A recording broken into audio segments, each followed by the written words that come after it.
Hello friends, स्वागत है हमारे चैनल जीके स्टेशन में। दोस्तों, इस वीडियो में हम बिहार पुलिस के लिए नए सिलेबस के आधारित प्रैक्टिस सेट को लेकर आए हैं, जिसमें आपको हिस्ट्री, ज्योग्राफी, पॉलिटी, साइंस और हिंदी के महत्वपूर्ण क्वेश्चन को सम्मिलित किए हैं, जिससे कि ज़्यादा से ज़्यादा क्वेश्चन आपके एग्जाम में आने की संभावना है। इसलिए इस वीडियो को अंत तक जरूर देखें, ठीक है। और हमारे चैनल पर नया है तो चैनल को सब्सक्राइब जरूर कर लें। तो पहला प्रश्न है हमारा हिमालय पर्वत श्रेणी की सर्वाधिक ऊंचाई पर स्थित दारा कौन सा है। यानी कि हिमालय पर्वत पर आधारित सबसे ऊंची दारा कौन सी है। तो इसका सही उत्तर हो जाएगा ऑप्शन ए, रोहतांग दारा, ठीक है। और बात करें रोहतांग दारा किस राज्य में है, तो ये आपका पड़ेगा हिमाचल प्रदेश में, ठीक है। कहाँ? हिमाचल प्रदेश में पड़ेगा, ठीक है। और बुर्जिला दारा, काराकोरम दारा और जोजिला दारा आपको जम्मू कश्मीर में पड़ता है। कहाँ? जम्मू कश्मीर में, ठीक है। ये भी आप लोग याद रखिएगा। चलिए आगे बढ़ते हैं। तो दूसरा प्रश्न है, किस राज्य की सीमा चीन से जुड़ी हुई है। यानी कि भारत की वो कौन सा राज्य है जिसकी सीमा चीन से जुड़ी हुई है। तो इसका सही उत्तर हो जाएगा ऑप्शन डी, अरुणाचल प्रदेश की, ठीक है। तीसरा प्रश्न है, मध्य प्रदेश का पंचमटी रिसोर्ट किस पर्वत श्रृंखला में स्थित है। तो इसका सही उत्तर हो जाएगा ऑप्शन सी, सतपुड़ा श्रृंखला में, ठीक है। आगे चलते हैं। तो चौथा प्रश्न है, टीटागढ़ किस लिए जाना जाता है। तो टीटागढ़ कागज उद्योग के लिए जाना जाता है और किस राज्य में पड़ता है, ये आपको पड़ता है पश्चिम बंगाल में, ठीक है, पश्चिम बंगाल में, ठीक है। आगे चलते हैं। तो हमारा पांचवा प्रश्न है, बिहार में सोमेश्वर की पहाड़ी किस जिले में स्थित है। तो सोमेश्वर की पहाड़ी आपको पश्चिम चंपारण में स्थित है, ठीक है। आगे चलते हैं। छठा प्रश्न है, 2011 की जनगणना के अनुसार उत्तर प्रदेश में महाराष्ट्र के बाद सर्वाधिक जनसंख्या वाला राज्य कौन सा है। यानी कि 2011 की जनगणना के अनुसार प्रथम जनसंख्या के आधार पर प्रथम राज्य था उत्तर प्रदेश, दूसरा महाराष्ट्र, उसके बाद कौन राज्य था, तो वो था आपका बिहार था, ठीक है। आगे चलते हैं। तो सातवां प्रश्न है, बिहार में अम्रपाली का क्षेत्र कौन सा था। अम्रपाली का क्षेत्र कौन सा था, अंग था कि मगध कि मुंगेर कि वैशाली। तो अम्रपाली का क्षेत्र था वैशाली था, ठीक है। आगे चलते हैं। तो आठवां प्रश्न है, निम्नलिखित में से कहाँ टकसाल नहीं है। नासिक में कि कोलकाता में कि मुंबई में या हैदराबाद में। तो इसका सही तो हो जाएगा ऑप्शन ए, नासिक में नहीं है, ठीक है। आगे चलते हैं। तो आपका नौवां प्रश्न है, त्रिपुरा में निम्न में से कौन सी भाषा बोली जाती है। तो त्रिपुरा में मुख्य रूप से दो भाषा बोली जाती है, एक होता है आपका त्रिपुरी, ठीक, और दूसरा हो जाएगा आपका बंगाली, ठीक है। इसलिए इसका ऑप्शन सी हो जाएगा बंगाली। 10वां प्रश्न है, केंद्रीय ईंधन अनुसंधान संस्थान कहाँ है। देहरादून में कि धनबाद में कि लखनऊ में या रांची में। तो इसका सही तो हो जाएगा ऑप्शन बी, धनबाद में है, ठीक है। आगे चलते हैं। तो 11वां प्रश्न है, निम्नलिखित में से किन पहाड़ियों पर उष्णकटिबंधीय सदाबहार वन पाए जाते हैं। यानी कि किन पहाड़ियों पर उष्णकटिबंधीय सदाबहार वन पाए जाते हैं। तो इसका सही तो हो जाएगा ऑप्शन ए, नीलगिरी पहाड़ियों पर, ठीक है। आगे चलते हैं। तो 12वां प्रश्न है, सी जिराफ, बाइसन जैसे जानवर किस वन में पाए जाते हैं। पर्णपाती वन में कि घास स्थल में, मरुस्थल भूमि में या शंकु वृक्ष वन में। तो सी जिराफ, बाइसन जैसे जानवर पर्णपाती वन में पाए जाते हैं, ठीक है। नेक्स्ट प्रश्न है, फॉरेस्ट रिसर्च सेंटर का मुख्यालय कहाँ है। तो फॉरेस्ट रिसर्च सेंटर का मुख्यालय हो जाएगा आपका देहरादून में, ठीक है। नेक्स्ट प्रश्न है, निम्न में से बेमेल को छांटे। तो इसमें से बेमेल कौन हो जाएगा, तो हो जाएगा ऑप्शन बी, धान, क्योंकि गेहूँ, चना, मटर आपका रबी फसल है और आपका धान जो है वो खरीफ फसल है, ठीक है। इसलिए आपका धान सही उत्तर हो जाएगा। आगे चलते हैं। तो 15वां प्रश्न है, सरसों की मिश्रित खेती किसके साथ होती है? यानी कि इनमें से किस फसल के साथ हम सरसों को बो सकते हैं? तो इसका सही उत्तर हो जाएगा ऑप्शन सी, गेहूं के साथ। ठीक है, आगे बढ़ते हैं। 16वां प्रश्न है, निम्न में से खरीफ की फसल कौन सी नहीं है? यानी कि इनमें से कौन सी खरीफ फसल नहीं है, आपको ये चुनना है। तो हो जाएगा ऑप्शन डी आपको सरसों। सरसों क्या है आपका? रबी फसल है। ठीक है, नेक्स्ट प्रश्न है, उस तिलहन पौधे का नाम बताइए जो भारत में सबसे बड़े पैमाने पर उगाई जाती है। यानी कि उस तिलहन फसल का नाम बताना है जो भारत में सबसे ज़्यादा उपजाई जाती है। मूंगफली है कि सूरजमुखी है कि अलसी है या तोरिया है? तो इस प्रश्न का सही उत्तर हो जाएगा ऑप्शन डी, तोरिया है। ठीक है, जो भारत में सबसे अधिक उगाई जाती है तिलहन फसल के दृष्टि से। आगे बढ़ते हैं। तो आपका 18वां प्रश्न है, कौन सी पर्वत श्रृंखला विश्व में सबसे बड़ी है? यानी कि इनमें से कौन सी पर्वत श्रृंखला विश्व में सबसे बड़ी है? हिमालय है कि एंडीज है या काकेकस है या रॉकी है? तो आपका सही उत्तर हो जाएगा ऑप्शन बी, इंडीज पर्वत श्रृंखला है। ठीक है, आपको इंडीज पर्वत श्रृंखला जो विश्व की सबसे बड़ी है। आगे बढ़ते हैं। तो 19वां प्रश्न है, अंतोलिया का पठार कहाँ स्थित है? तो अंतोलिया का पठार पश्चिमी एशिया में स्थित है। ठीक है, 20वां प्रश्न है, भारत में प्रोजेक्ट टाइगर कब लॉन्च किया गया था? यानी कि प्रोजेक्ट टाइगर की शुरुआत कब की गई थी? तो भारत में प्रोजेक्ट टाइगर की शुरुआत अप्रैल 1973 में चालू किया गया था। ठीक है, आगे चलते हैं। तो 20वां प्रश्न है, चिपको आंदोलन कहाँ शुरू किया गया था? तो चिपको आंदोलन को उत्तराखंड में चालू किया गया था। ठीक है, उत्तराखंड के चमोली जिला में। कहाँ? चमोली जिला में। ठीक है, और इस शुरुआत कब किया गया था? 1973 में।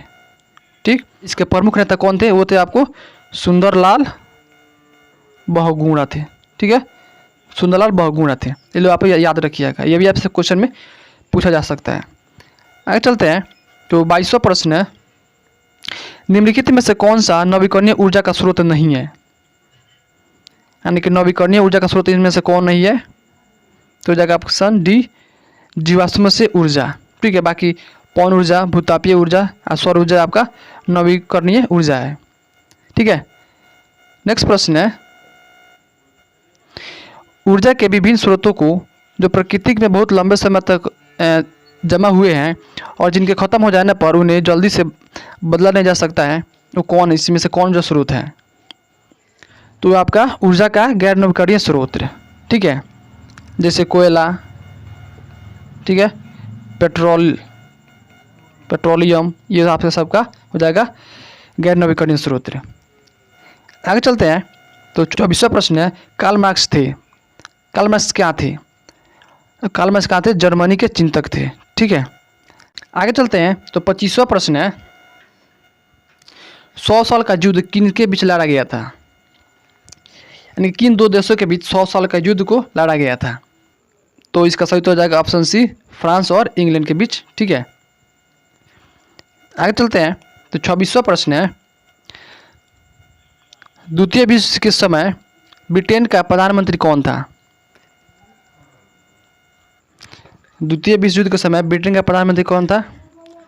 बात करें विश्व युद्ध कब प्रारंभ हुआ था? वो हुआ था आपका 1939 से लेकर 1945 तक इसको जो युद्ध चला था, और उस समय ब्रिटेन के प्रधानमंत्री थे विंस्टन चर्चिल थे। ठीक है, आगे चलते हैं। तो आपका 27वां प्रश्न है, भारतीय नागरिकता के लिए आवेदन करने से पहले किसी व्यक्ति के लिए न्यूनतम कितने समय तक भारत में रहना अनिवार्य है? यानी कि भारत में नागरिकता पाने के लिए किसी व्यक्ति को अपने यहाँ के आवेदन करने से पहले कितने समय तक भारत में रहना अनिवार्य होता है? तो उसका सही उत्तर हो जाएगा ऑप्शन बी, 5 वर्ष। ठीक है, 28वां प्रश्न है, अनुच्छेद 14 में कानून की समानता का अधिकार किस देश से लिया गया है? यानी कि समानता का अधिकार किस देश से लिया गया है? ऑस्ट्रेलिया से कि अमेरिका से कि रूस से या ब्रिटेन से? तो इसका सही उत्तर हो जाएगा ऑप्शन डी, ब्रिटेन से लिया गया समानता का अधिकार। ठीक है, 29वां प्रश्न है, संविधान का कौन सा भाग लोक कल्याणकारी राज्य के विचार का उल्लेख करता है? तो इसका सही उत्तर हो जाएगा ऑप्शन सी, भाग 4। ठीक है, कौन सा? भाग 4, जो लोक कल्याणकारी राज्य के विचार का उल्लेख करता है। आगे चलते हैं। तो 30वां प्रश्न है, नागरिकों के लिए एक समान सिविल संहिता किस अनुच्छेद में है? अनुच्छेद 44 में, अनुच्छेद 46 में, अनुच्छेद 48 में, अनुच्छेद 45 में। तो इसका सही उत्तर हो जाएगा ऑप्शन ए, अनुच्छेद 44 में है। ठीक है, सिविल समान संहिता। ठीक है, आगे चलते हैं। तो 31वां प्रश्न है, निम्न में से कौन सा राज्य सूची में नहीं है? यानी कि इनमें से कौन सी राज्य सूची में नहीं है? कृषि नहीं है, कि रक्षा नहीं है, कि जेल नहीं है, कि सिंचाई नहीं है। तो इसका सही उत्तर हो जाएगा ऑप्शन बी, रक्षा नहीं है। आगे चलते हैं। तो 32वां प्रश्न है, राष्ट्रपति राज्यपाल की नियुक्ति में किसकी सलाह ले सकता है? यानी कि राज्यपाल की नियुक्ति के लिए राष्ट्रपति किससे सलाह ले सकता है? तो इसका सही उत्तर हो जाएगा ऑप्शन ए, प्रधानमंत्री की। ठीक है, प्रधानमंत्री की सहायता राष्ट्रपति ले सकता है। आगे चलते हैं। तो 33वां प्रश्न है, प्रजातंत्र की संसदीय कार्य प्रणाली में भारत का अंशदान क्या है? तो इसका सही उत्तर हो जाएगा ऑप्शन बी, शून्यकाल है। क्या है? शून्यकाल है। आगे बढ़ते हैं। तो हमारा 34वां प्रश्न है, प्रधानमंत्री कैसे बनाया जाता है? यानी कि प्रधानमंत्री किस प्रक्रिया के द्वारा बनाए जाते हैं? निर्वाचन के द्वारा, कि मनोनयन के द्वारा, कि नियुक्ति के द्वारा, या भर्ती के द्वारा? तो इसका सही उत्तर हो जाएगा ऑप्शन सी, नियुक्ति के द्वारा प्रधानमंत्री को बनाया जाता है। आगे चलते हैं। तो 35वां प्रश्न है, सिंधु घाटी सभ्यता के लोगों की मुद्रा में किस देवता की आकृति चित्रित थी? यानी कि सिंधु सभ्यता के समय मुद्रा में पर किस देवता की आकृति को बनाया गया था? विष्णु की, कि इंद्र की, कि वरुण की, या पशुपति की? तो इसका सही उत्तर हो जाएगा ऑप्शन डी, पशुपति के चित्र को बनाया गया था। ठीक है, आगे चलते हैं। तो 36वां प्रश्न है, पुनर्पाषाण काल में आदिमानव के मनोरंजन का साधन क्या था? जुआ खेलना, कि घुड़सवारी करना, कि शिकार करना, या संगीत? तो इसका सही उत्तर हो जाएगा ऑप्शन सी, शिकार करना है। ठीक है, आगे चलते हैं। 37वां प्रश्न है, प्राचीन काल में किस जनपद की राजधानी उज्जैन थी? कौशाम्बी की, कि अवंती की, कि कौशल की, या राजगिरी की?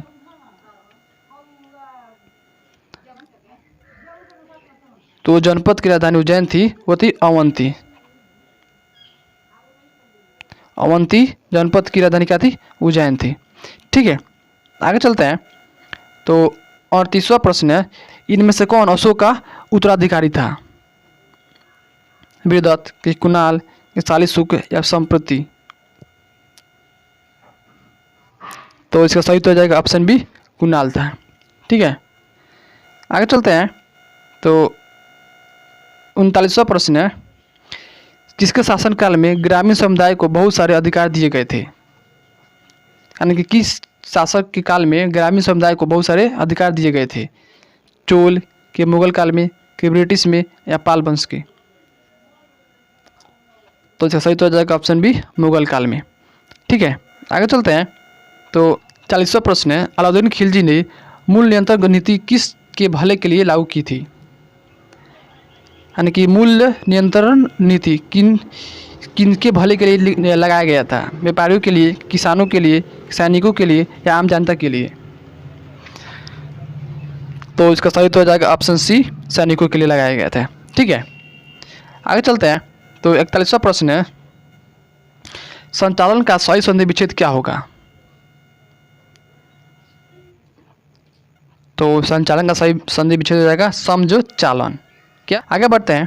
तो 42वां प्रश्न है, बिहारी किस राजा के दरबारी थे? तो इसका सही उत्तर हो जाएगा ऑप्शन ए, राजा जय सिंह के थे।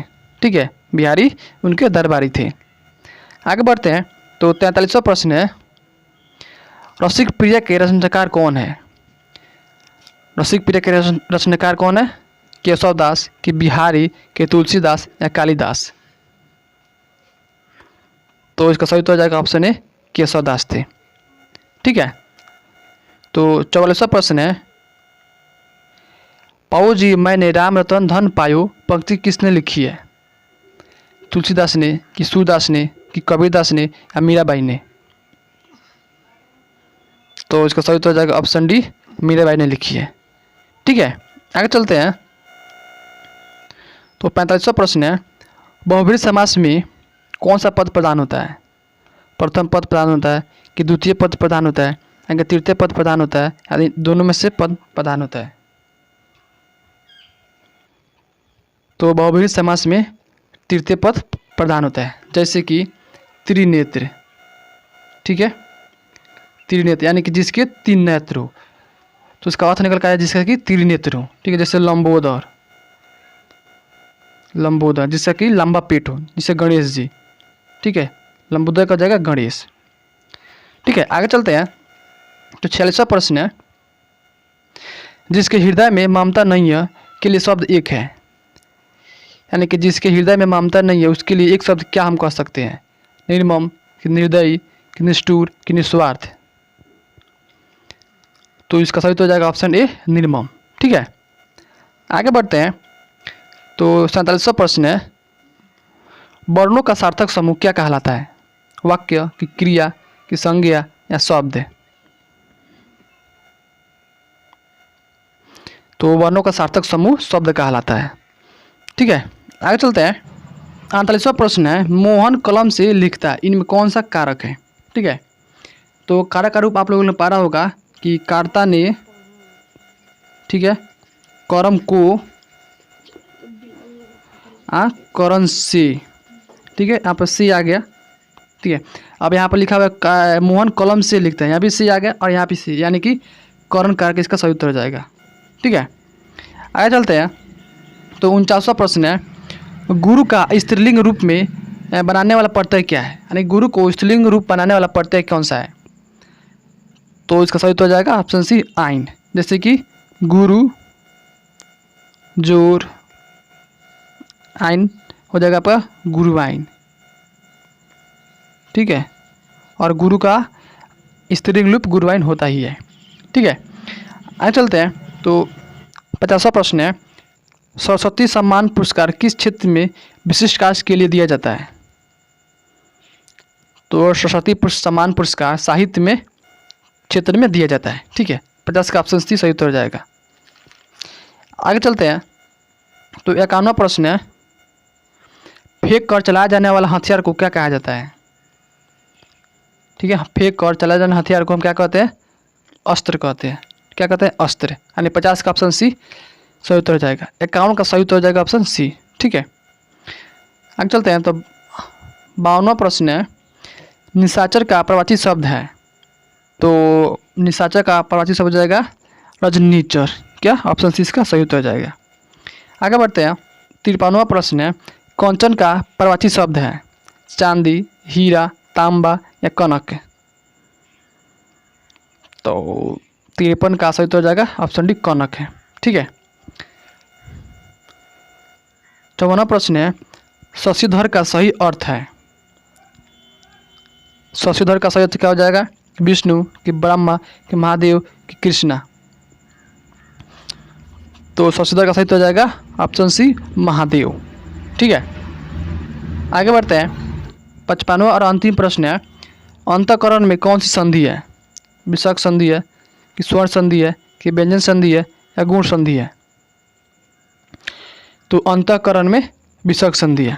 ठीक है दोस्तों, ये वीडियो आपको कैसा लगा हमें कमेंट करके बताएं।